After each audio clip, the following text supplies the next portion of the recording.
il avait été décidé effectivement que le bureau municipal de la commune de Thiès Nord devait être renouvelé dans le sens du respect de la parité. Nous avions pris cette décision-là,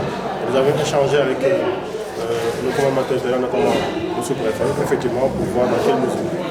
dans quel délai il fallait réorganiser le bureau. Il n'a jamais été dans notre intention, dans nos attitudes, également de ne pas renouveler le bureau municipal. Ce sont des engagements que nous avons pris très longtemps à l'endroit du sous-préfet. Et il vient de le rappeler là et maintenant. Maintenant, il s'agissait de conditions de temps et de délai qu'il fallait réunir pour pouvoir le faire. Parce que nous avons entendu toutes sortes d'analyses, nous avons entendu toutes sortes de conclusions sur ce sujet-là. Mais nous avons été élevés à l'école du droit, nous connaissons le droit et nous cherchons toujours à le respecter dans ce que nous faisons au quotidien. Tenir au conseil municipal de la commune de Thiès Nord pour la grande capacité d'analyse, de critique objective, mais également de résilience et de démocratie participative que nous avons au niveau de la commune de Thiès Nord. Nous sommes très satisfaits d'apporter dans cette commune-là et c'est l'occasion pour nous de féliciter l'ancien bureau municipal, d'exprimer notre confiance au nouveau bureau,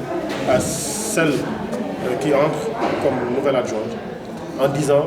nul n'est meilleur que l'autre. Et écoutez, c'est les conditions du vote qui font qu'un homme sortit pour qu'une femme entre. Mais le bureau municipal, commission de travail, le conseil municipal, commission de travail, et c'est l'occasion encore de remercier et féliciter tous les conseils municipaux. Il s'agit simplement de... Le bureau était composé de 9 adjoints au maire. Donc on ne change pas les 9 adjoints au maire. Il était question juste de respecter la parité, c'était d'avoir un premier adjoint au maire femme à la place d'un homme. Vous pensez que ça peut justifier qu'on casse tout le bureau, que tout le monde parte? On a installé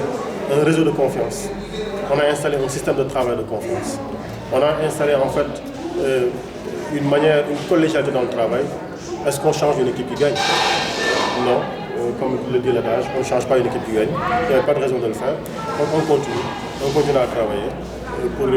bien d'autres victoires pour la commune de Thiès. Non, c'était juste pour informer que le débat d'orientation budgétaire devrait démarrer bientôt. Nous devons nous mettre à l'écoute de la population pour prendre en charge toutes les préoccupations. Disons, pour écouter toutes les préoccupations. C'est vrai, nous n'avons pas les moyens de répondre à toutes les préoccupations, mais quand même savoir définir les vraies priorités. Ne pas se tromper de cible, ça constitue notre manière de faire. Et nous allons continuer à travailler dans ce sens-là. Mais nous avons également appelé les conseillers à être une courroie de transmission sur l'information relative à la contribution des citoyens qui se réveillent dans la commune pour le budget municipal. Donc, ces échanges sur le DOB seront également une opportunité pour qu'il y ait cet échange-là et rappeler aux populations qu'au-delà des ressources qui nous viennent de l'État, toutes les ressources qui entrent dans le fonctionnement de la municipalité viennent de la contribution des citoyens de la commune. Donc nous étions en train d'appeler à ça et on va démarrer dès la semaine prochaine. On a démarré les consultations, mais la session se tiendra la semaine prochaine pour le DOB. Nous espérons obtenir de grands résultats, comme nous l'avons eu ces 2 premières années. Et comme li ñu bëgg a wax mooy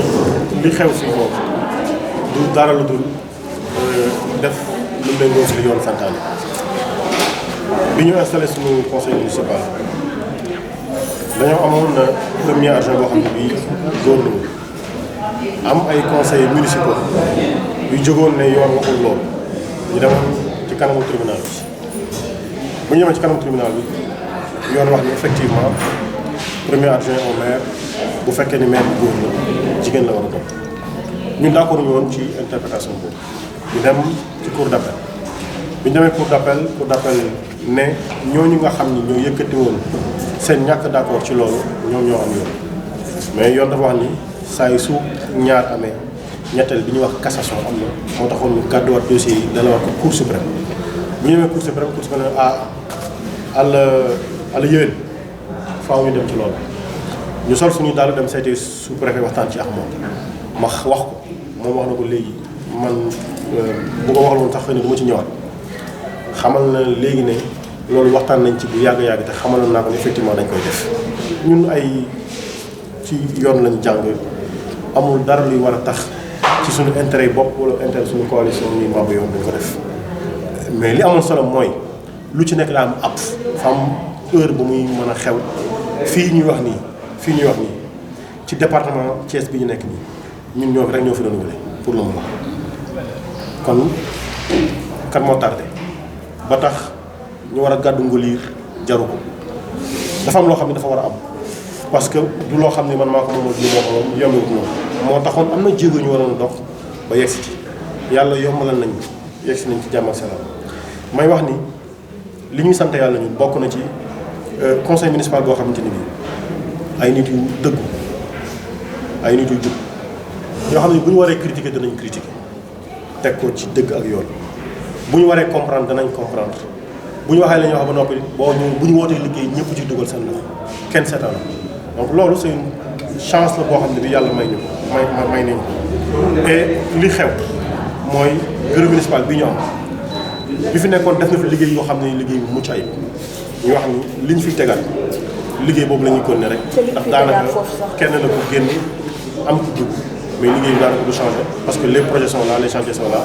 le programme que nous avons on va exécuter ensemble ñun ñëpp moom la ñu yeggale rek. waaw loolu rek du kii la moo jëm ci li ñuy wax débat d'orientation budgétaire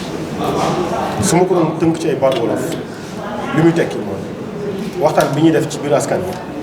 ngir tànn yoon yi nga xam ne moom la ñuy jaarale koom gi nga xam ne moo ñëw ci municipalité bi débat d'orientation budgétaire mooy yan chantier la ñuy ubbi ci année 2024 bi bu ñu koy def nag da ngay dem ci nit ñi nga xam ne ñu ngi yëngu ci sport agriculture élevage enseignement santé ñoom ñëpp banqaas yooyu yëpp nga xam ne bii ñoo ëmb municipalité bi ñëpp la ñuy woo ñoo toog ku ci nekk wax ci xalaatam ñu ne war nañoo def lii war nañoo def lii war nañoo def lii càmbat yooyu ak eene yooyu ñuy génnee la ñuy pare suñu paree tas ko ci kaw table wax ni lan moo ci am jàmp boo xamante ne bi par rapport ak koom gi ñu am ren jàmp na jàmp boo xam ne bi ren faaw ñu def ko loolu mooy débat d'orientation budgétaire liggéey boobu tàmbali nañ ko ñu ngi ciy liggéey fan yi ñu jëm ci la ñu war a def tënk bi pour mën a préparer le vote du budget balaa fin décembre bi incha allah janvier bu jotee incha allah ñu yeggal suñuy projet donc loolu rek la woon ñu doon informer également le conseil municipal et mu bëgg profiter ci occasion bi pour sant tous les conseils municipaux pour leur esprit de dépassement pour seen contribution seen dugal seen loxo ci liggéey bi nga xam ne mooy doxal commune bi xëy na su ma doon lim dama naan Babacar Dembélé mais dama ni tur yi benn du ci doy ndax jëmm joo teg rek gis ci moom contribution boo xamante ni bi jëmale na Thiès Nord fu sori kon dañ koy sant yàlla di wax ki génn ne génnut ki dugg yegsi nga mais ñun ñoo bokk liggéey bi nañ ko doxal ci intérêt commune Thiès Nord fii amul lu ñuy jël yóbbu lu ñuy indi def donc moo fi am